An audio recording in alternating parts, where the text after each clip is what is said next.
रहीम साहिब अशरफ अदीब मशदी का अस्सलाम कूल कीजिए।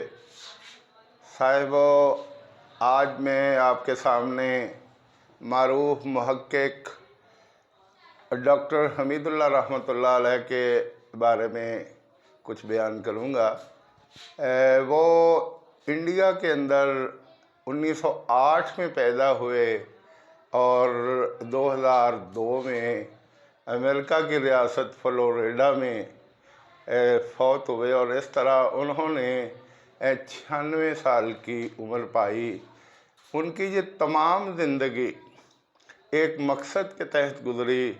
कहते हैं कि जब वो 8वीं जमात में थे तो उनकी वालिदा फौत हो गई। 8 बजे उनकी नमाज जनाजा अदा की गई और 8 ही बजे करीब का स्कूल जिसमें वो दाखिल थे वो ओपन हुआ। तो तदफीन के फ़ौरन बाद यानी आधे घंटे के बाद वो सीधे स्कूल आ गए। तो उनके उस्ताद और क्लास के बच्चों की आंखों में आंसू आ गए। उस्ताद मोहतरम कहने लगे कि बेटा आज तो आप रहने देते, आपकी वालिदा का इंतकाल हुआ था। तो उन्होंने कहा अगर आज मैं ना आता तो पता नहीं मेरे कितने कीमती असबाक रह जाते। तो दोस्तों, जो तलबा इतनी तगदौ करते हैं वही आने वाले वक्तों में डॉक्टर हमीदुल्लाह के रूप में दुनिया के सामने आते हैं। साहिब, उनकी ज़िंदगी तालीम से वाबस्ता है, उनकी ज़िंदगी तख्लीक और तहकीक से वाबस्ता है। वो इंडिया की मशहूर यूनिवर्सिटी जामिया उस्मानिया के फारग तहसील थे और साथ साथ निज़ामिया यूनिवर्सिटी के भी वो फारग तहसील थे। मैं आपको बताता चलूँ कि जामिया उस्मानिया इंडिया में आज MBBS भी उर्दू में होता है और वहाँ इंडिया के अंदर पंजाबी के 400 से ज़्यादा PhD है। आप इससे अंदाज़ा लगाइए कि वहाँ इल्म किस कदर हमसे ज़्यादा फैल रहा है। तो मैं बात कर रहा था कि वो मुख्तलिफ़ यूनिवर्सिटियों में पढ़ते रहे। वो पेरिस यूनिवर्सिटी के फारग तहसील थे और इसी तरह जर्मनी की बॉन यूनिवर्सिटी के भी वो फारग तहसील थे। इसके बाद उन्होंने तहकीक का सहारा लेने के लिए दमिश्क और बर्लिन की वो बहुत बड़ी बड़ी लाइब्रेरियाँ खंगाल डाली। सऊदी अरब गए, वो तुर्की गए और पता नहीं कहाँ कहाँ से उन्होंने मालूमात के ख़जाने हासिल किए। और मेरी मालूमात के मुताबिक उन्होंने ये साबित किया कि कुछ नबी थे, कुछ पैगंबर थे। उन्होंने अपनी किताब खुतबात बहावलपुर में लिखा कि 315 पैगंबर थे और बाकी सब नबी थे। उन्होंने वजाहत की कि वो अल्लाह के भेजे हुए पैगंबर जिन पर सहीफ़े या कुतुब नाजिल हुई वो पैगंबर कहलाते हैं या पैगंबर कहलाते हैं। और जो पहले पैगंबरों का दिया हुआ पैगाम आगे पहुंचाते रहे वो नबी कहलाते हैं। रसूल उनके ख़याल में वो थे जिन पर सहीफ़े या किताबें नाजिल हुई और नबी वो थे जो पहले रसूलों की दी हुई तालीमात को आगे फैलाते रहे। तो रसूलों की तादाद 315 है और अम्बिया इसके बाद हैं और 1 लाख कमोबेश 24,000 से ज़्यादा ये रसूल और अम्बिया इस जहान में आए लोगों की ज़िंदगियों को सुधारने के लिए। तो साहिबो, उन्होंने बहुत सी ज़ुबानों पर अबूर हासिल किया, जिनमें इंग्लिश ज़ुबान थी, जिसमें फ़्रांसीसी ज़ुबान थी, अरबी और फ़ारसी ज़ुबान, उर्दू तो उनकी मादरी ज़ुबान थी। तो इन ज़ुबानों के अलावा भी वो कुछ ज़ुबानें जानते थे। उन्होंने तहकीक के दायरा को इतना वसी किया कि अपनी इन्हीं मसरूफियात की वजह से उन्होंने शादी भी ना की और पेरिस के अंदर एक फ़्लैट में बैठ के तहकीकात करते रहे। मुझे अच्छी तरह याद है कि 1981 में जब मैं 9th क्लास का तालिब इल्म था तो उस वक्त बहावलपुर इस्लामिया यूनिवर्सिटी बहावलपुर ने कई साल की तगदाओं के बाद उनसे टाइम लिया और उन्होंने 12 लेक्चर यहाँ दिए थे। और उनके ये लेक्चर सुनने के लिए सहाफ़ी और वकला, सियासतदान, असातिज़ा, तलबा और तमाम मकातब फ़िक्र के लोग इस्लामिया यूनिवर्सिटी बहावलपुर तशरीफ़ लाया करते थे। मेरे पास उन दिनों सोनी रेडियो होता था और मैं उस पर ये उनके लेक्चर सुना करता था। और बाद में ये 12 लेक्चर खुतबात बहावलपुर की सूरत में मंज़र आम पर आ गए, जो आज मेरी लाइब्रेरी में मौजूद हैं। साहिबान की तहकीक की जितनी भी दाद दी जाए कम है।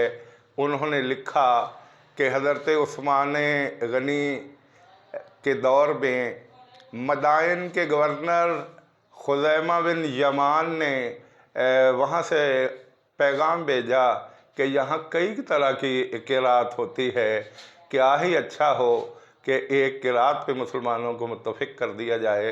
तो उन्होंने फ़ौरन मदीना में हज़रत अब्दुल्ला बिन मसूद, हज़रत तमीम दारी और दीगर सहाबा को, अबी बिन काब और ज़ैद बिन साबित, ये बड़े अच्छे कुरात थे, उनको बुलवाया और उनसे पूछा कि वो कुरान पाक का नुस्खा कहाँ है जो हज़रत अबू बकर सिद्दीक़ के दौर में कपड़े पर, छालों पर, हड्डियों पर और दीगर चीज़ों पर लिखकर तरतीब दिया गया था।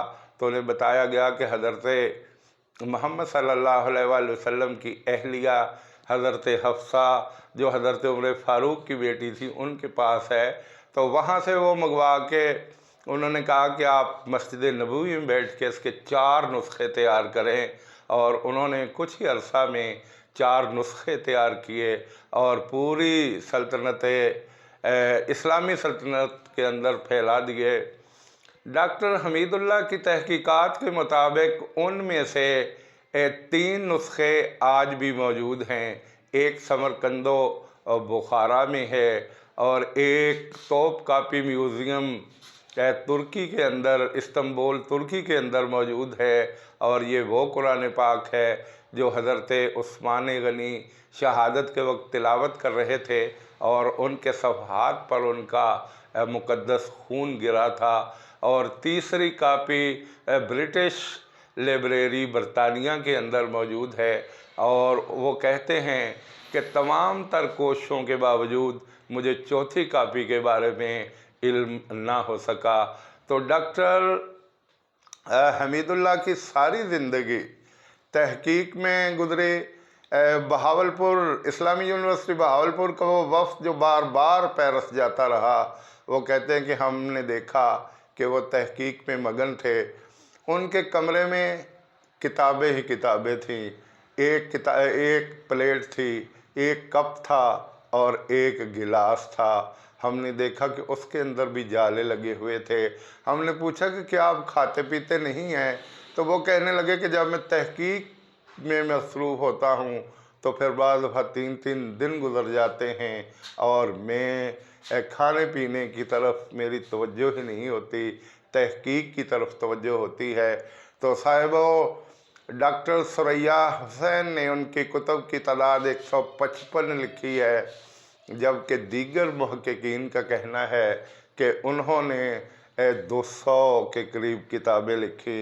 उन्होंने अल्लाह ताला के नबी के दौर में वो 27 गज़वात जिनमें अल्लाह ताला के नबी ने, गज़वा उस जंग को कहते हैं जिसमें अल्लाह ताला के नबी ख़ुद शामिल हुए हों, और इनकी तादाद 27 है। और इन 27 गज़वात की उन्होंने मुकम्मल तफ़सीलात जमा की।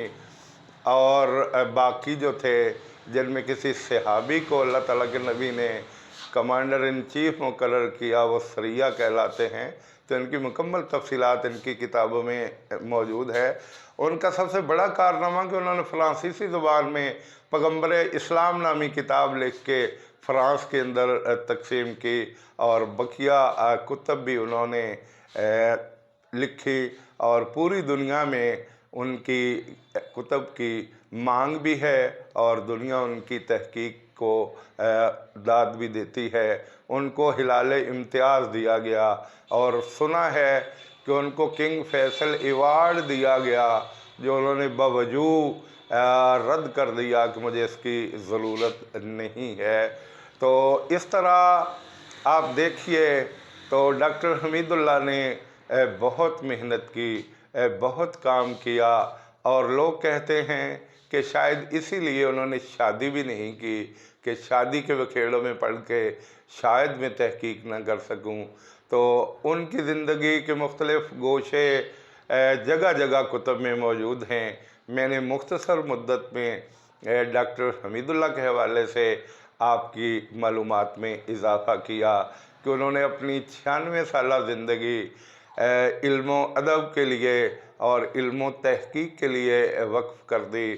کہتے ہیں کہ وہ ملکوں پھرے اور یونیورسٹیوں میں جا کے انہوں نے لیکچر بھی دیے، یونیورسٹیوں کے لائبریریوں تک وہ پہنچے، اور جہاں بھی انہیں کوئی کتاب جس کے بارے میں انہیں معلوم ہو کہ کچھ معلومات مل سکیں گی، وہ وہاں تک جاتے اور وہاں سے معلومات لے کے آتے، اور ایک ایک حرف جو کسی کی معلومات میں اضافہ کا باعث بن سکتا تھا انہوں نے لکھا، اور وہ آج بھی ان کی 200 کتابیں ہمارے لیے یہ دعوت دے رہی ہیں ہمیں کہ آپ ان کا مطالعہ کیجئے اور ان کی تحقیق سے فائدہ اٹھائیے۔ میں انہی الفاظ پر اپنے الفاظ کو اختتام کی طرف لے جاتا ہوں اور میں داد دیتا ہوں ڈاکٹر حمید اللہ رحمۃ اللہ علیہ کو اللہ تعالیٰ ان کی قبر کو جنت کا باغیچہ بنائے۔ انہوں نے اسلام کے لیے بہت کام کیا، اور انہوں نے ایسے ایسے عنوانات پر کتب لکھ ڈالی جو کسی کے وہم و گمان میں بھی نہ تھا۔ والسلام۔